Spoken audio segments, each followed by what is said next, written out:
Hello all, myself Vedangi and I'm a legal intern at Lexis and Company.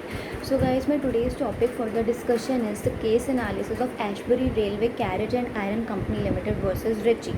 So let's begin. So this case held much importance prior to the Companies Act 2006 came into force, and with the introduction of section 17 of the amended act, the crux of this case has been rendered moot. And however, prior to the enforcement of the amended act for the companies incorporated under the Companies Act 1985, it was a mandatory requirement to have a memorandum of association wherein the purpose or object of the incorporation of the companies to be mentioned.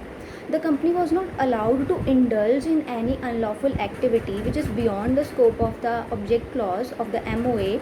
So prior to this case, there was little or even no jurisprudence on the issue as to how to deal with the company that is involved in a lawful act and doing any act which is beyond the scope of the object clause of the MOA.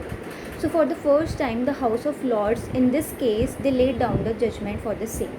Now talking about the facts of this case, so the Ashbury Railway Carriage and Iron Company Limited, in the object clause of its MOA, it has mentioned the object for the incorporation of its company, that was to make or to sell or lend or hire railway carriages and wagons and all the kinds of railway plants, fittings, machinery, rolling stock, and sell as merchants timber, coal, metals, or any other material, and to buy and sell any such materials on commission or as an agent.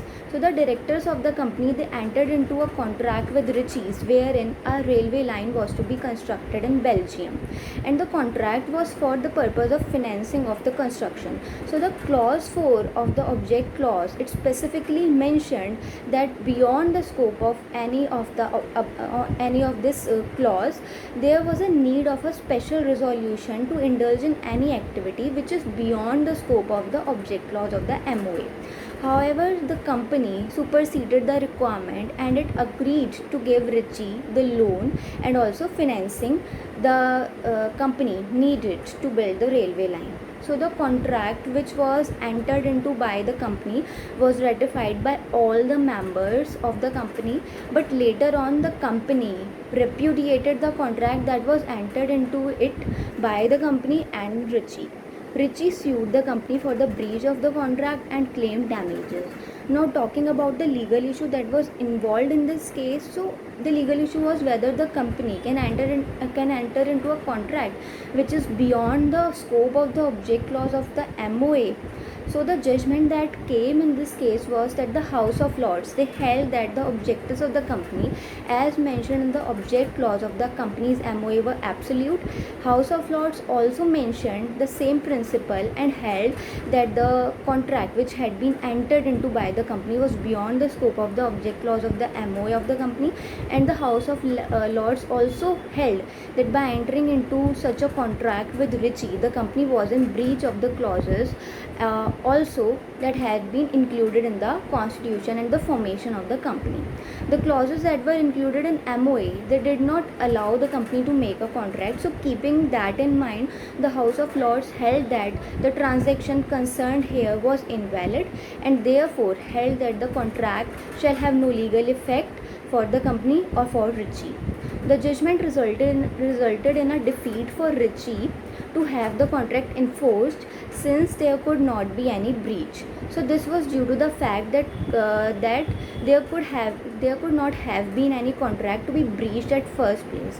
Now talking about the analysis of this judgment, so the judgment in this case, it laid down the doctrine of ultra vires. That means that the company was allowed to do what it has been enabled to do in the object clause of the MOA.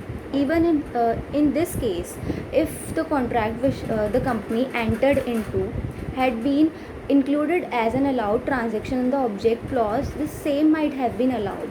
And the rules, however, they presented a lot of problems for those who were supposed to deal with the companies, and therefore the MOA of the company is placed with the registrar of the companies, and anyone seeking to enter into a contract or a transaction with the company, they would have to assess the concerned MOA from the registrar of the company to ensure that the company was allowed to enter into a contract, and also to find themselves in a position where they are struck in an unenforceable contract, which would have been considered as void in the eyes of the law. So therefore, the situation after the case, the judgment of the Ashbury Railway, it followed a period where the ultra vires rules were avoided from being used further.